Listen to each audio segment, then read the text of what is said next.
Good afternoon my dear student. आज हम political में चैप्टर नंबर 2 कॉन्स्टिट्यूशनल डिज़ाइन अर्थात संविधान निर्माण ये लेसन का रिवीजन देखेंगे। First of all we see the overview of this lesson.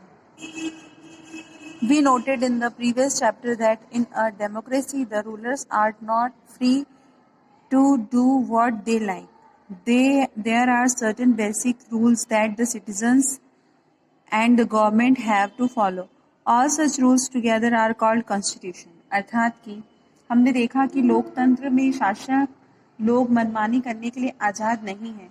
कुछ बुनियादी नियम हैं जिनका पालन नागरिकों और सरकार दोनों को करना होता है।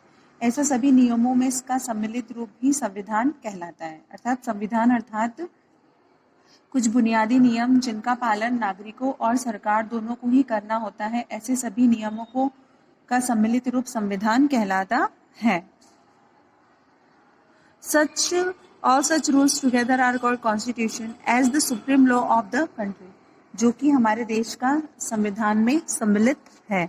The constitution determines the rights of citizens, the power of government and how the government should function. देश का सर्वोच्च कानून होने की हैसियत से संविधान नागरिकों के अधिकार, सरकार की शक्ति और उसके कामकाज के तौर तरीकों का निर्धारण करता है। In this chapter, we ask some basic question about the constitutional design of the democracy. इस अध्याय में हम देखेंगे कि लोकतंत्र के संवैधानिक स्वरूप पर कुछ बुनियादी सवाल। Why do we need constitution? हमें संविधान की आवश्यकता क्यों है? How are the constitution drawn up? संविधान का निर्माण किस तरह होता है? Who designed them and in what way? कौन संविधान का निर्माण करता है और किस तरह? One recent instance of designing constitution for a democratic state, that of South Africa. हाल ही के दिनों में संविधान बनाने का एक उदाहरण दक्षिण अफ्रीका का है। वहाँ क्या हुआ, दक्षिण अफ्रीका लोगों ने किस तरह से अपने संविधान निर्माण के काम को अंजाम दिया, यह हम देखेंगे। Democratic constitution in South Africa. I have fought against white domination and I have fought against black domination. I have raised the ideal of democratic and free society in which all persons live together in a harmony and with equal opportunity. It is an ideal which I hope to live for and achieve. But if needs be, it is an ideal for which I am prepared to die. मैंने गोरों के प्रभुत्व के खिलाफ संघर्ष किया है। मैंने ही अश्वेतों को प्रभुत्व का विरोध किया है। मैंने एक ऐसे लोकतांत्रिक और स्वतंत्र समाज की कामना की है जिसमें सभी लोग पूरे मेल जोल के साथ रहें और सबको समान अवसर उपलब्ध हो। मैं इसी आदर्श के लिए जीवित रहना और उसे पाना चाहता हूँ और अगर जरूरत पड़ी तो इस आदर्श के लिए मैं जान देने को भी तैयार हूँ। This was a Nelson Mandela, यह नेल्सन मंडेला द्वारा कहा गया है, जिन पर दक्षिणी अफ्रीका के गोरों की सरकार ने देशद्रोह का मुकदमा चलाया था। उन्हें और 7 अन्य नेताओं को 1964 में देश में रंग भेद से चलने वाली शासन व्यवस्था का विरोध करने के लिए आजीवन कारावास की सजा दे दी गई थी।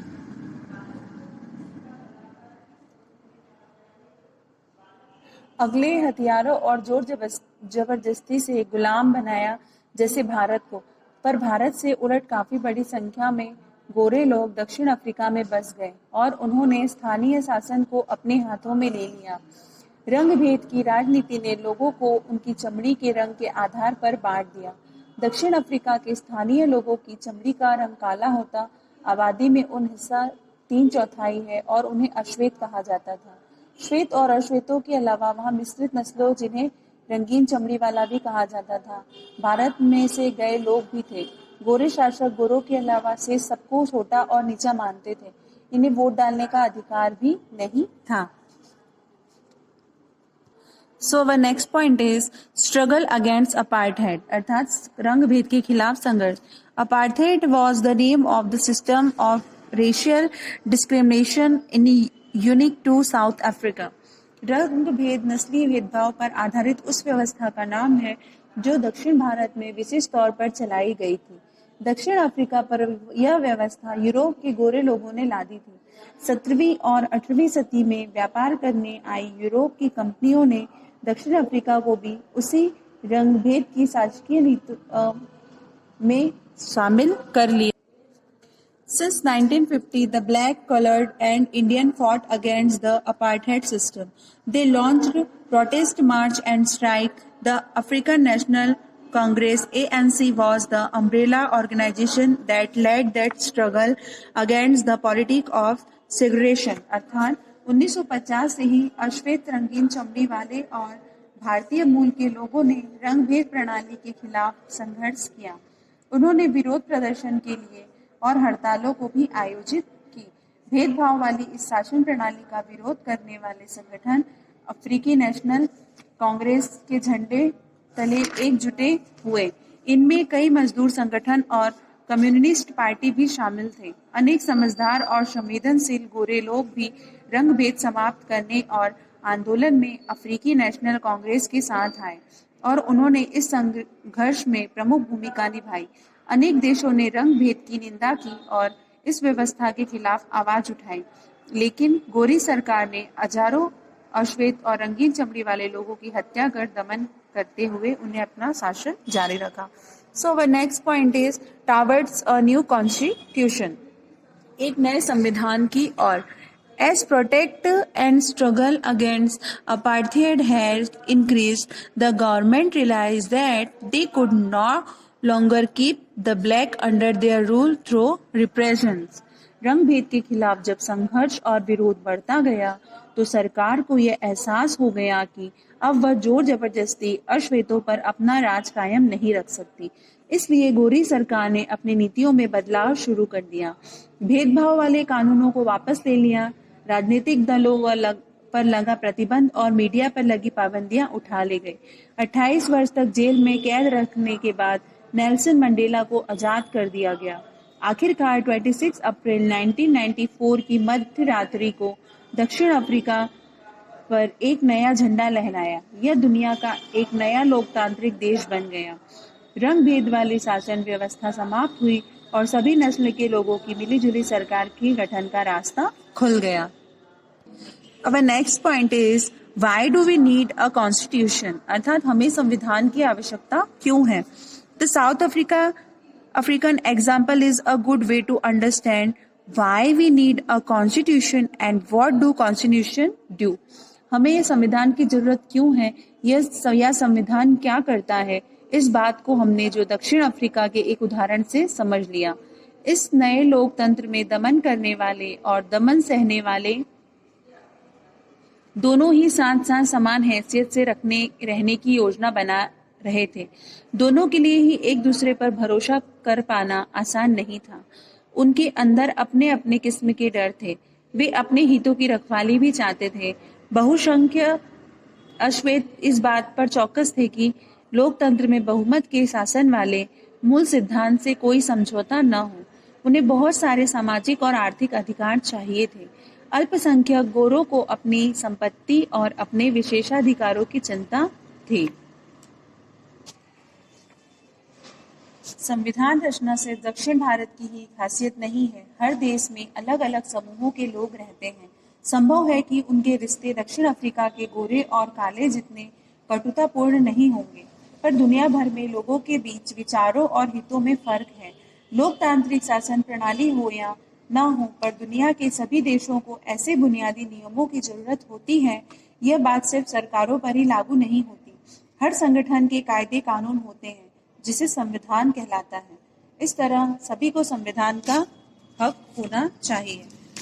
First, it generates a degree of trust and coordination that it necessary for different kind of people to live together. पहला, यह साथ रहे कि विभिन्न तरह के लोगों के बीच जरूरी भरोसा और सहयोग विकसित करता है। दूसरा, it specific how the government will be constituted, who will have power to take which decisions.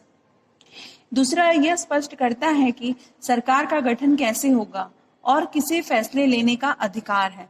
The third is it lays down limits on the power of government and tell us what the right of the citizens are.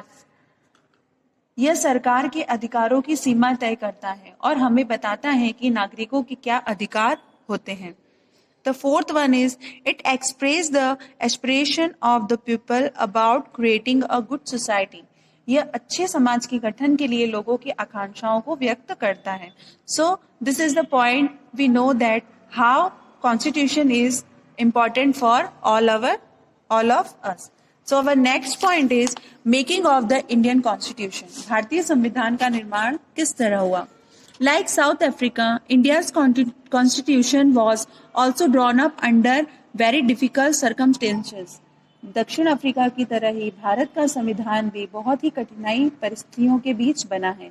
Bharat जैसे विशाल देश और विविधता भरे देशों के लिए संविधान बनाना आसान काम नहीं है।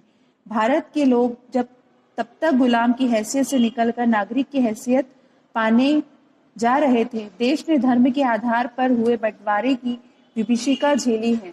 भारत और पाकिस्तान के लोगों के लिए बंटवारा भारी बर्बादी और दहलाने वाला अनुभव था। विभाजन से जुड़ी हिंसा में सीमा के दोनों तरफ कम से कम 10 लाख लोग मारे जा चुके थे। एक बड़ी समस्या और भी थी, अंग्रेजों ने देसी रियासतों के शासकों को यह आजादी दे दी थी कि वे भारत या पाकिस्तान जिसमें इच्छा हो अपनी रियासत का विलय कर दें और स्वतंत्र रहें। द पाथ टू कॉन्स्टिट्यूशन, संविधान निर्माण का रास्ता। Despite all this difficulties there was one big advantage for the makers of Indian constitution.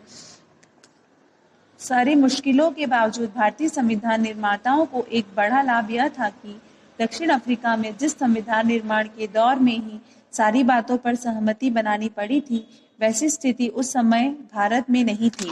Bharat में आज़ादी की लड़ाई के दौरान लोकतंत्र समेत अधिकांश बुनियादी बातों पर राष्ट्रीय सहमति बनाने का काम हो चुका था। हमारा राष्ट्रीय आंदोलन सिर्फ एक विदेशी सत्ता के खिलाफ संघर्ष भर नहीं था। यह न केवल अपने समाज को फिर से जगाने का, वरन अपने समाज और राजनीतिक को बदलने के लिए नए सिरे से गढ़ने का आंदोलन भी था। 1928 में ही मोतीलाल नेहरू और कांग्रेस के 8 अन्य नेताओं ने भारत का एक संविधान लिखा। 1931 में कराची में हुए भारतीय राष्ट्रीय कांग्रेस के अधिवेशन में एक प्रस्ताव में यह रूपरेखा रखी गई कि आजाद भारत का संविधान कैसा होगा। इन दोनों ही दस्तावेजों में स्वतंत्र भारत के संविधान में सार्वभौम वयस्क मताधिकार, स्वतंत्रता और समानता का अधिकार की बातें की गई।